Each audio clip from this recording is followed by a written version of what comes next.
I just installed the booster plug onto the Kawasaki Vulcan S today. So I'm gonna take you guys through step-by-step process on how I did it. You can maybe install for your bike. It's pretty good, and at the end of the video I'm also taking it for a test ride so you can hear me talking about how I felt after installing it. So let's get to it.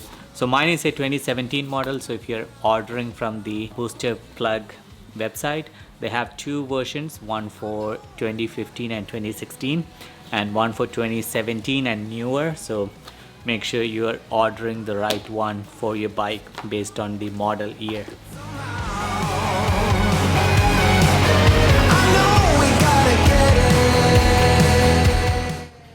Alright, so I have removed the 10mm bolt from the tank to remove it, and now we are getting into the ECU air intake plug. So you can remove the ECU unit and keep it aside so you can get to the plug. So we have to detach it. It's pretty simple. You just have to push down at the back of the plug and pull it back. It should come out pretty easily as long as you're pushing down at the very back. So it's like a switch that turns and disengages. Now this is the booster plug I'm going to install. So let me remove the zip tie and show you guys how it looks like.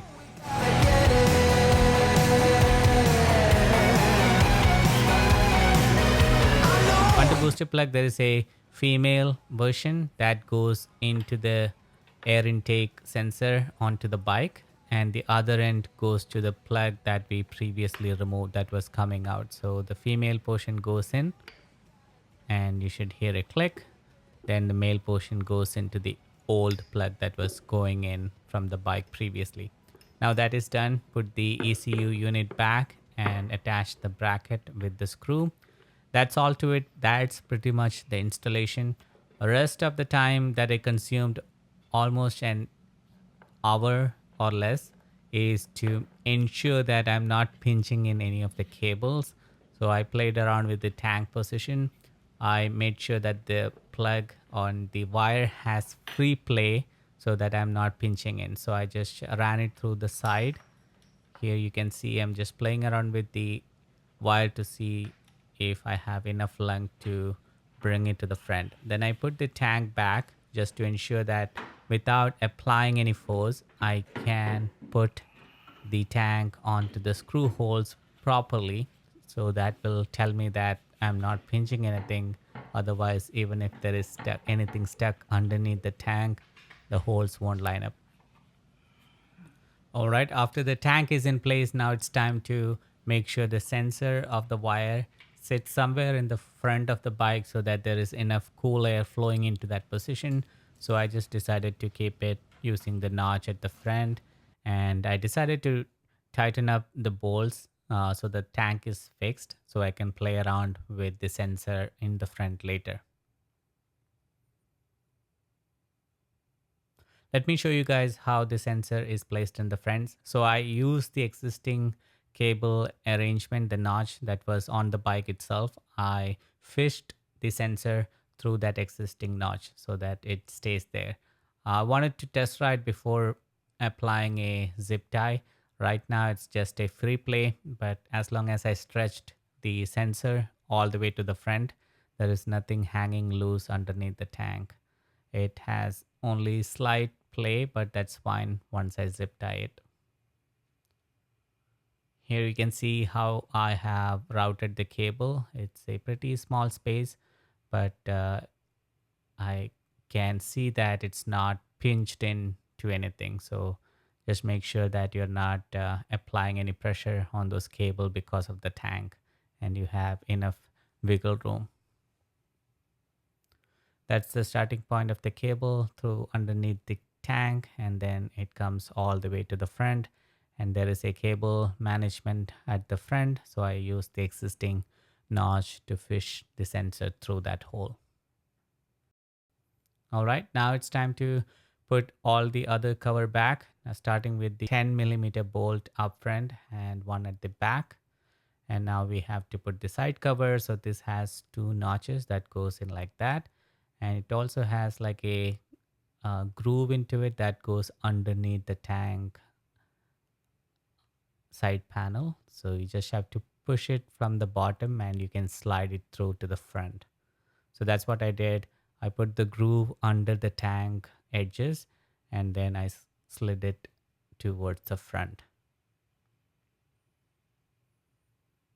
Once I have lined up to the notches, then I pushed it back so that the 2 notches goes into that hole so I can screw it up. Now for the front plastic cover, you have 2 small ones that goes onto the front and 2 longer screws that goes on each side of those side panel. And also on the near the key section, there are 2 notches that goes into the corresponding hole. So first align the notches until you hear a click sound. Once you hear the click sound, then you can screw the bolt, the 3mm screw into that, and you should be all set. You have to do the same on either side. And remember, this use a slightly longer bolt than the one that we used on the top. So it's a pretty easy one using the 3mm. After putting the seats in place, you can put the panel that has the key. All right, now that everything is set, it's time for us to go for a quick spin and see what we get.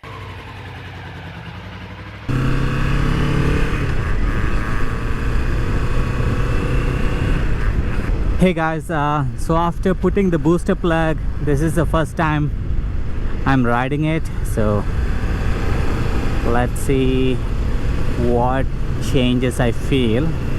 Wow, engine braking that's definitely day and night. When I let go the throttle, it doesn't pull me forward, it just smoothens it out. Beautiful.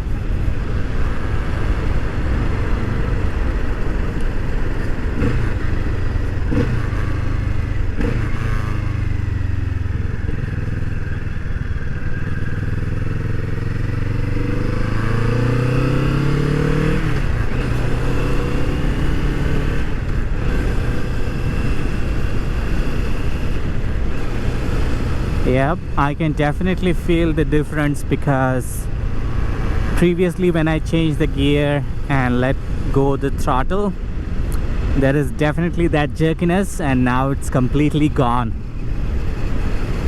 So definitely makes the ride more enjoyable for sure. Yep, what time is it? 7:30 in the morning. It's a beautiful day. It was raining all day yesterday, so the roads are wet. But yeah, definitely the booster plug is helping. So I don't know if you guys can see it, it's right there. I can now let go the throttle, it's right here.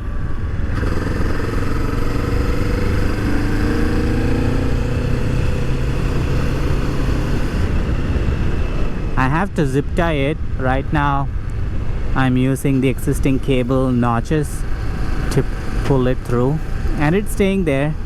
I just wanted to quickly test it out before I finalize where I wanted to position it. So I think I'm gonna keep it there. It's not interfering with any other cable or the handlebar when I'm turning it. So I think I'm happy with there. I can zip tie it just to be sure that it doesn't move around over time. So yeah, I think guys, it's definitely a day and night difference, especially when you're downshifting. Previously I have to rev match it so that it doesn't push me hard. Now also I do rev match, but you know, the push is significantly lesser compared to previous rides.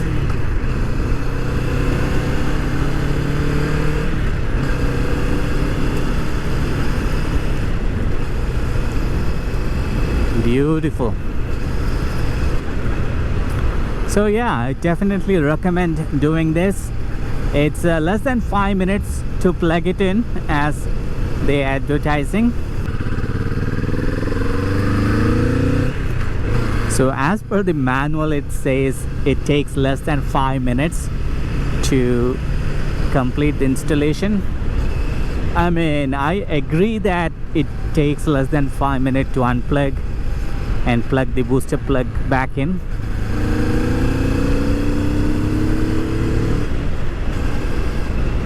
You have to spend time to ensure that the cables are not pinched in when you remove the tank and put it back in, because there is not much wiggle room to have the cables place it anywhere. You have to ensure that it's channeled through the right places, so the tank is not pinching the cable, because the tank is heavy.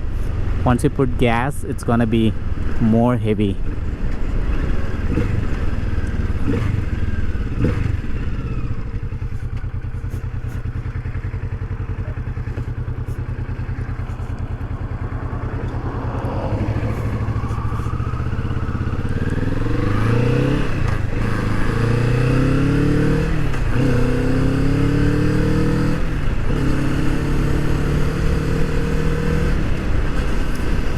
So yeah, I think that almost took maybe an hour in total, because I did not do it all at once. Yesterday night I unplugged all the panels, like the front panel and the side panels and the tank bolt from the front and the back, and then I just looked through to see how easy or difficult it is.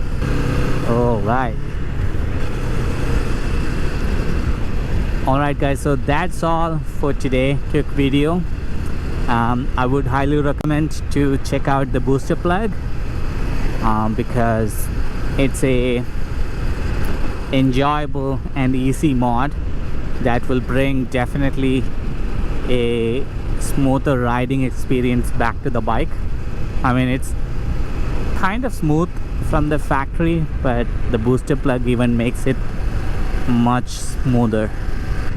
I will come back to you guys with more rides and install videos. Until then, signing off. And if you are new here, consider subscribing, because we would love to have you guys on the channel. And those who are here supporting the channel, thanks a lot for all your likes, comments and positive feedback. Appreciate all your interactions, and see you in the next one. Alright guys, so that's all for today. I hope you guys enjoyed it, or at least learned something new, or felt confident that you can do it yourself now that you have seen the process. And hopefully you will be able to do it by yourself if you have the right tools. And I'll see you in the next one. Take care. Bye. Alright, so as per the booster plug, so it says here, release the power in your motorcycle. So we are gonna do that. A true plug and play solution that will make your bike so much better. That's true, because I installed and went for a test ride. So this is after the fact. I read through it, but I thought it'll be fun to just show you guys what's on the board. Improved and softer throttle response, which is correct. Faster acceleration. I felt the same, but nothing that I felt like it was moving faster. Remove the jerky, low RPM running. Definitely true. Stronger and more reliable idle. That's also 100% true. Reduce puffing in your aftermarket exhaust on engine braking. So I don't have a aftermarket exhaust on my bike, so I can't talk about that. But overall, it's a pretty good experience, or better experience than the typical riding, because it softens out the throttle response. It removes the jerkiness of the throttle. When you let the throttle off, it doesn't pull you forward, so that's good. And also the ride is so much smoother, so I'm definitely enjoying it.